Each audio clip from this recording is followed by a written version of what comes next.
우리 다 같이 당신은 최고 찬양하면서 우리 옆 사람 보고 미소로 인사하고 대화로 칭찬합니다.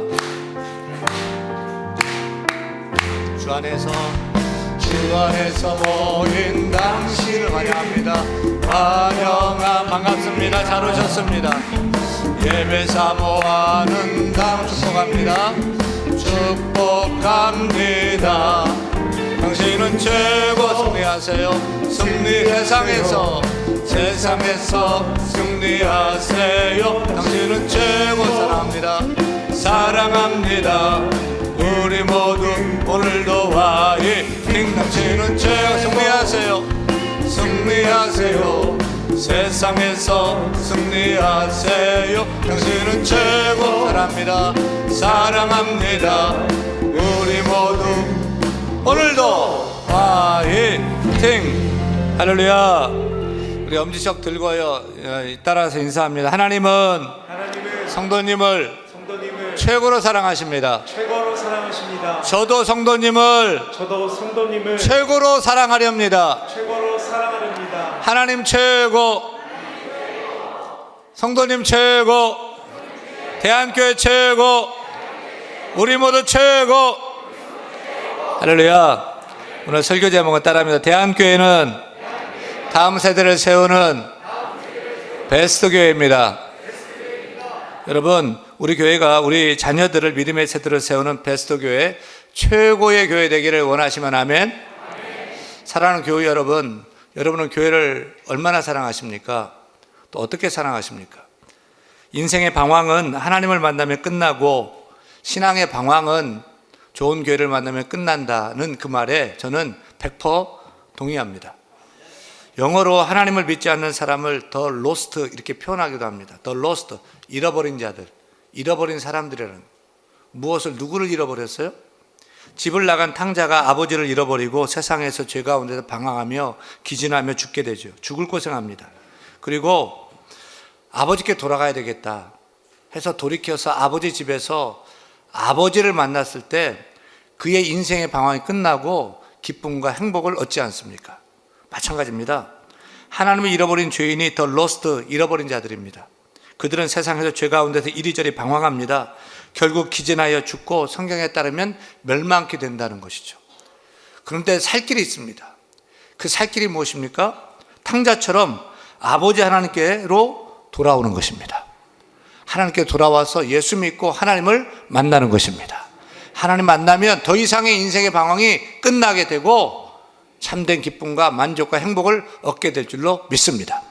그렇습니다. 모든 인생의 방황은 하나님을 만나면 끝이 나는 것입니다. 그런데 하나님을 믿는다고 하면서 교회를 등지고 이리저리 신앙의 방황을 하는 자들이 참 많아요. 그런 자들을 가나안 교인이라고 합니다. 교회에 안 나가는 교인, 가나안 교인 엄청 많습니다. 그들은 적과 꿀이 흐르는 가나안인 교회를 찾아서 광야 같은 세상에서 방황하는 것이죠. 그런데 코로나 팬데믹 이후로 가나안 교인이 아니라 플로팅 크리스찬이라는 사람들이 많이 뜨고 있어요. 뿌리가 없어서 물에 둥둥 떠다니는 것을 플로팅, 영어로 플로팅 이렇게 표현하거든요. 이게 우리가 코로나 팬데믹으로 온라인 예배를 드렸습니다.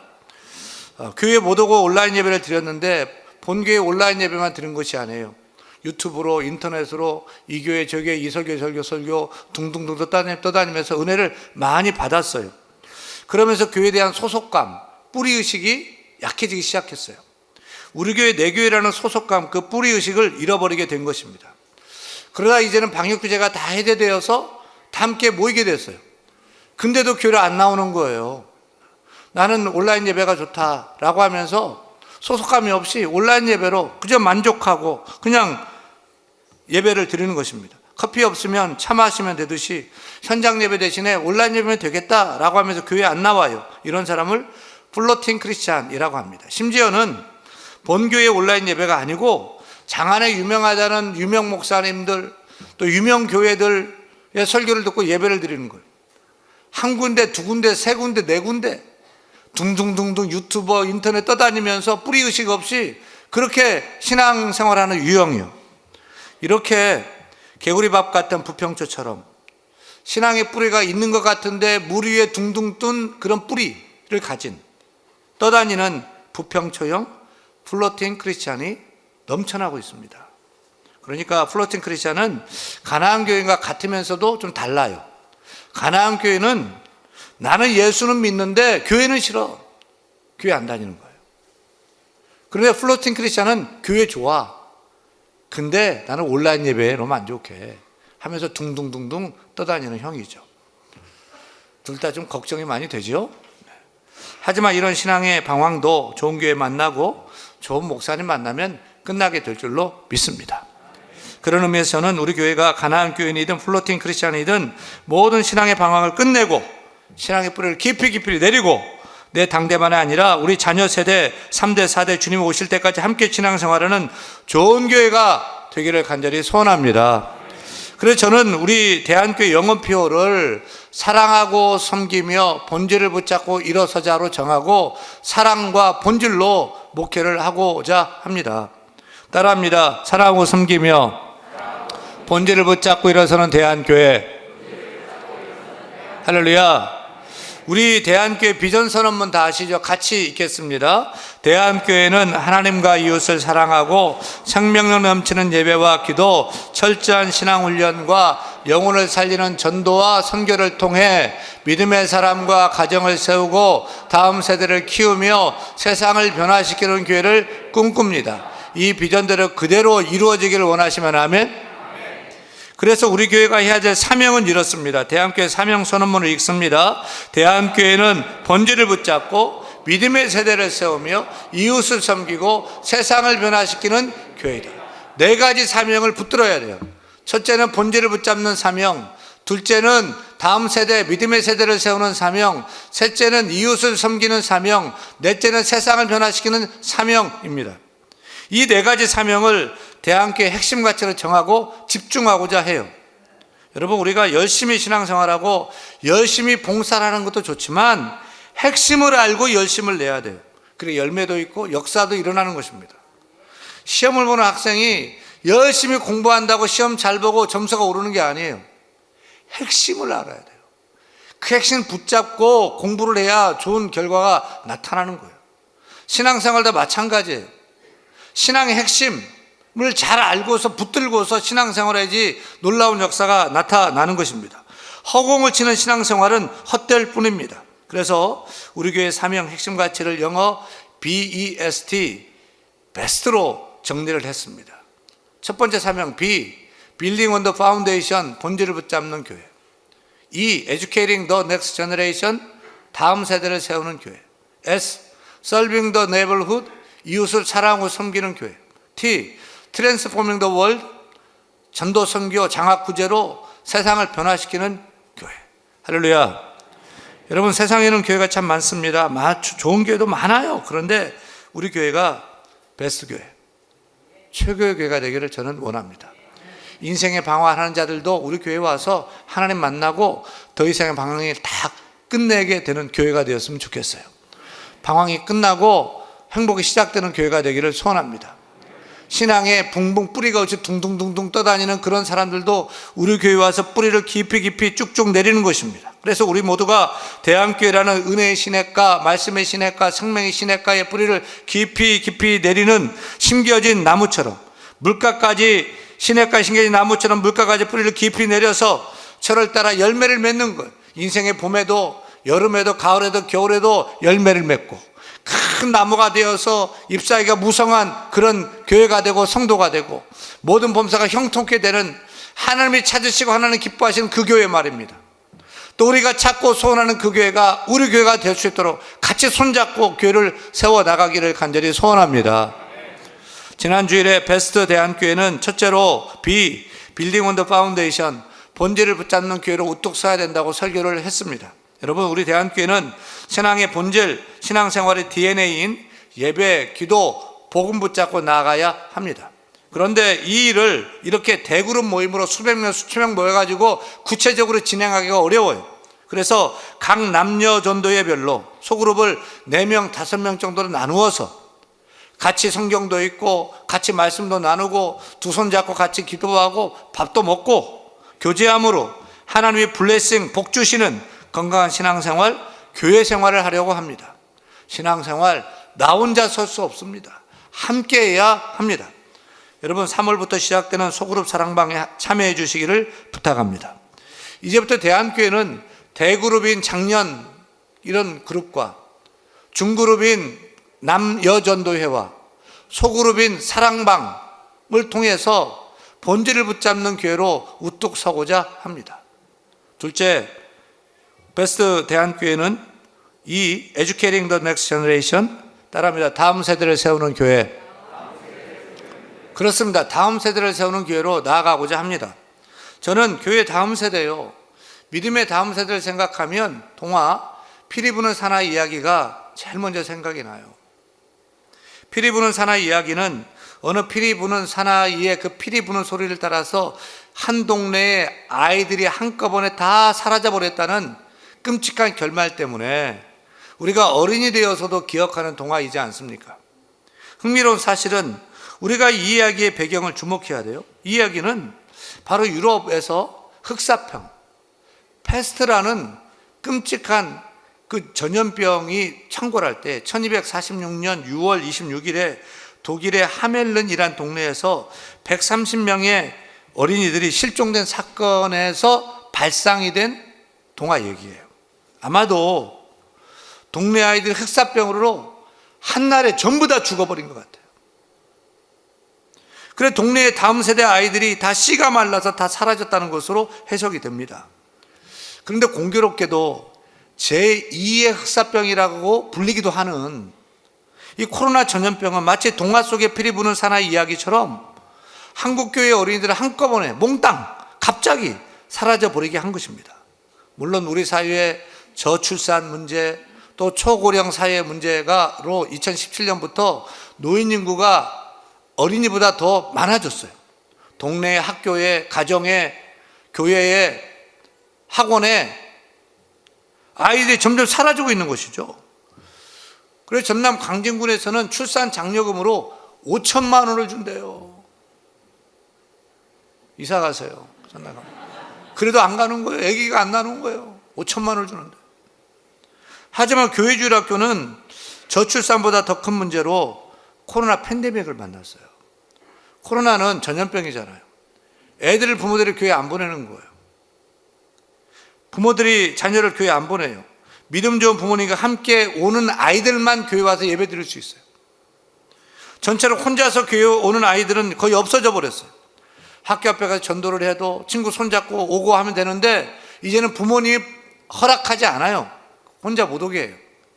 우리가 어렸을 때는 학교 마치면 집에 안 가고 교회 와서 놀다가 집에 가고 친구 전도해가지고 교회 그냥 막 데려오고 그랬는데 이건 지금 불가능한 사회가 됐어요. 엄마 아빠 차 타고 교회 와서 예배 드리고 엄마 아빠 차 타고 다 돌아가는 아이들만 지금 교회에 고스란히 남은 거예요. 코로나 이후로 이런 현상은 더욱더 두드러지게 됐습니다. 그 결과 교회마다 어린 주일학생들이 없어서 주일학교가 폐교되고 있는 실정입니다. 한국교회 70% 80%의 교회가 교사는 있는데 학생들이 어린아이들이 없어요. 정말 코로나로 작년 목회도 걱정이지만 주일학교는 더 큰 걱정입니다. 이것은 어쩌면 다음 세대인 주일학교가 교회에서 다 사라져버리고 다시 돌아올 수 없는 동화 같은 얘기가 실현될 수 있다는 거죠. 사랑하는 여러분, 피리 부는 사나이의 마법을 믿는 것은 아니지만 정말 모이지 않는 주일학교를 다시 모이는 주일학교로요, 흩어진 주일학교를 다시 몰려오는 주일학교로 다음 세대를 세울 수는 없을까요? 그래서 저는 우리 대한교회가 피리 부는 교회가 됐으면 좋겠다. 목사도 여러분도 피리 부는 사나이가 되어서 흩어진 다음 세대를 불러 모을 수 있는 그런 교회가 되고 흩어진 청년들을 불러 모아서 믿음의 사람으로 세우는 그런 피리 부는 그런 교회요, 다음 세대를 세우는 교회를 꿈꾸며 목회하고자 합니다. 그렇다면 어떻게 우리 교회가 다음 세대가 넘쳐나고 청년들이 넘쳐나는 교회로, 어린 생명들의 찬송과 기도 소리가 그치지 않고 웃음소리가 그치지 않는 교회로 만들 수 있을까요? 아무리 생각해도 답은 이거밖에 없어요. 온 교회가 전 교인이 믿음의 다음 세대 세우는 일에 사활을 걸어야 돼요. 다음 세대 주일학교에만 맡겨가지고 안 되는 거예요. 아이 하나 키우는 데는 마을 전체가 필요하다는 아프리카의 한 속담처럼 온 교회가 다음 세대를 세우는 일에 팔을 걷어 붙여야만 해요. 믿음의 다음 세대를 세우기 위해서는 목회 패러다임을 바꿔야 돼요. 장년 중심의 목회를 탈피해서 다음 세대를 세우는 목회로 나아가야 돼요. 아이들이 있어야 오늘도 있고 내일도 있는 것이 아닙니까? 우리의 문제가 무엇입니까? 교회마다 장년 중심, 어른 중심의 목회를 하는 것입니다. 여기서 질문해야 돼요. 진정 장년 중심의 목회를 할 때 다음 세대가 일어날 수 있겠는가? 안 되는 것입니다. 주일학교보다 어른 중심의 목회를 하는 교회에서, 더 관심 갖는 교회에서, 더 돈 쓰는 교회에서 다음 세대가 힘있게 일어날 수 있을까? 안 되죠. 그럼 어떻게 다음 세대를 세울 수 있느냐? 답은 뻔한 것입니다. 우리 교회 다음 세대가 넘쳐나기 위해서는 장년 중심의 이런 목회가 아니라 이걸 탈피해서 믿음의 다음 세대를 세우는 목회로 돌아서서 아이들에게 투자하고 격려하고 응원하고 온 교회가 힘써서 일에 달려들어야 돼요. 다음 세대를 살리자고 말만 해가지고는 안 돼요. 기도만 하고 관심만 가져서는 안 돼요. 다음 세대를 위해서 투자해야 돼요. 최고의 교육공간과 시설에서 최고의 선생님들에게 최고의 신앙교육을 받을 수 있도록 최고의 교육 콘텐츠와 환경을 조성해 줘야만 되는 것입니다. 그래서 우리 교회가 이런 코로나의 팬데믹, 또 우크라이나의 전쟁, 고물가, 고환율, 고이자 이런 가운데서도 다음 세대를 세우고자 교육관을 건축하기로 결정을 한 것입니다. 사실 교육관 건축의 시작은 이런 생각이 시작이 된 거예요. 제가 처음 동사 목사로 와서 지하 초등부실, 지하 예배실이요, 거기를 5천만 원가량 들어가지고 리모델링을 한번 했어요. 그런데 고쳐도 여전히 고가 낮고 여름에는 막 습기 차고 물 차고 또 장의자가 막 다 있어가지고 아이들에게 예배드리는 환경이 안 돼서 애들이 막 장의자 뒤로 밀어놓고 비닐을 돗자리 깔아놓고 거기서 뛰면서 예배를 드리는 거예요. 담임 목사를 그거 쳐다보는데 너무 애들한테 부끄럽고 미안해요. 너무 미안하고 속상하고 얼굴을 못 들겠더라고요. 그래서 장로님들에게 초등부실 리모델링 해야 됩니다. 초등부실 리모델링. 여러 차례 말씀드렸더니 장로님들이 고개를 흔들면서 목사님, 초등부실 수억 들여 리모델링 해봤자 선한 것이 나올 수가 없습니다. 거기는 공간 자체가 안 됩니다. 차라리 그 돈 미천 삼아가지고 교육관을 지어보는 게 어때요? 이러는 거예요. 또 한 가지는 우리 부목사님과 저희 가정이 교육동 2층 3층에 살았어요. 건물이 좀 낡았잖아요. 여름에 물이 막 많이 샜어요. 제가 살던 3층은 비가 내리면 물이 여기저기 막 쏟아져 가지고 그날은 잠을 잘 수가 없는 날이 태반이었어요. 멀리 출타하는데 서울에서 비가 온다 그러면 그때부터는 여행이고 뭐고 집에 물 샐 걱정이 아무것도 할 수가 없었던 세월 한 10년 그렇게 살았었어요. 이런저런 이유로 우리 장로님들이 빚을 내서라도 다음 세대 세우기 위해서는 교육 공간을 마련해야 됩니다. 그리고 부목사님들도 사람인데 주거 환경이 깨끗하고 좋아야지 열심히 목회할 거 아닙니까? 라고 하면서 그 일을 하자는 거예요. 근데 저는 못해요. 안 돼요. 허락을 안 했어요. 어떻게 해요? 코로나예요. 돈 없어요. 못해요. 그랬더니 목사님 할 수 있어요. 할 수 있어요. 끝까지 가면 됩니다. 저는 믿음 없는 소리를 했는데 장로님들이 믿음 있는 소리를 하셔가지고 계속 그렇게 말씀하셔가지고 그러면 한번 해보십시다 라고 해서 교육관 건축을 결정하게 됐어요. 다음 세대를 담기 위한 교육 공간이 필요한 거예요. 이 교육 공간을 어떻게 사용할 것이냐, 저는 주일학교 주일 예배 하루 드리게 하려고 이 수십억을 들여가지고 이 건물을 지으려고 하는 것이 아닙니다. 일단 아이들이 교회 와서 막 놀게 하고 싶어요. 교회가 놀이터가 되고요. 집보다 더 좋은, 어디보다 좋은 놀이터가 되고요. 우리 또 청년들 또 3040 세대 만남의 광장이 되어야 합니다. 신앙의 도서만이 아니라 최신의 애플 컴퓨터 막 쭉 배치를 하고 또 컴퓨터 또 게임기 애들 모여가지고 집에서 게임하는 것보다 교회 와서 게임하는 게 더 좋잖아요. 크게 화면 만들어 놓고 게임 배틀도 하게 하고 2층을 디지털 공간으로 만들어서 이 젊은이들이 아이들이 소통하는 그런 공간, 뛰어노는 그런 공간을 만들고 싶어요. 지하 예배실은 홍대에 콘서트장이 많다는데 안 가봤지만 양천구에도 좋은 콘서트장 하나 조그만 거 하나 만들면 어떨까라고 해서 그런 발상으로 지하 예배실 콘서트장 하기로 했는데 그 콘서트장 그거 하나 아니라고 한 12억, 10억대가 넘어요. 그 발상을 해가지고. 젊은이들이 하여간 마음껏 예배하고 찬양하고 그 끼를 배출하게 하기 위해서 일을 추진한 것입니다. 그리고 주중에는 아이들 교회 와서 놀기도 하고 공부도 하고요. 영어도 가르치고 수학도 가르치고 또 드럼도 가르치고 바이올린도 가르치고 아이들이 신앙으로 지도해서 방과후도 좀 책임졌으면 좋겠다. 주일 하루가 아닌 하여튼 이 공간을 200% 활용할 방안들을 계속 생각을 좀 하고 묵상하고 있어요. 이 모든 일을 하는 것은 다른 거 아닙니다. 우리 아이들에게 성경의 사람 되게 하려고요. 말씀의 사람 되게 하고 기독교 세계관을 가진 아이로 만들기 위해서 교육공간이 필요해서 이 일을 하는 것입니다. 왜요?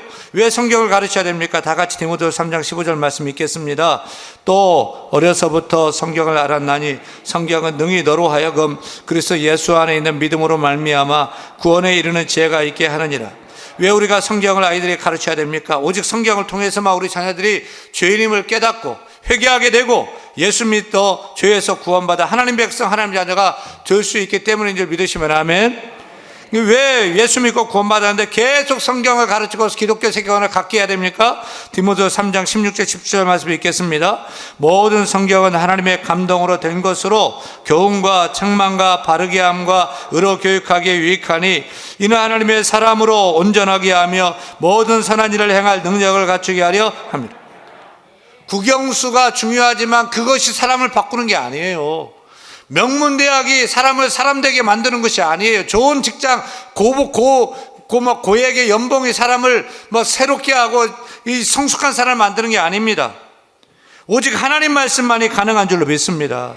오직 하나님 말씀만 우리 자녀들이 바르게 살 수 있도록 교훈하고 잘못할 때는 말씀이 성경이 그들을 책망하고 삐뚤어진 몸과 마음을 바르게 하고 의로 교육해서 우리 자녀들 하나님의 사람으로 온전하게 하고 예수 그리스도를 닮아가는 사람으로 온전하게 해서 모든 선한 일을 행할 능력을 갖춘 그런 사람을 만들 길은 오직 성경 하나님 말씀밖에 없는 줄 믿으시면 아멘. 그 믿음 때문에 그러는 거예요. 사랑하는 여러분, 다음 세대가 사라지고 있어요. 큰일이에요. 다음 세대를 살리는 일은 너무나 시급해요. 이를 위해서 우리 교회는 전 교인의 온 교우가 다음 세대 세우는 일에 사활을 걸어야 돼요. 교육관 짓는 일도 안전하고 은혜롭게 멈춰지지 않도록 재정적으로 넘칠 수 있도록 기도해 주시기를 소원합니다. 무엇보다 우리 교사들이 보람되게 가르칠 수 있도록 인정해 주세요. 우리 선생님이 최고다. 존경해 주세요. 알아주시고 지치지 않게 우리 아이들을 말씀으로 잘 가르쳐 훌륭한 그런 하나님의 사람으로 세워질 수 있도록 교사들을 이끌어 주시는 책임도 여러분에게 있습니다. 그리고 오직 하나님 말씀의 성경을 가르쳐야 될 줄로 믿습니다. 우리 자녀들이 기독교 세계관으로 투철해져서 이 험하고 악한 세상을 승리하며 살 수 있도록 교육하는 우리 모두가 되고 우리 교회가 될 수 있기를 간절히 축원합니다. 축원합니다.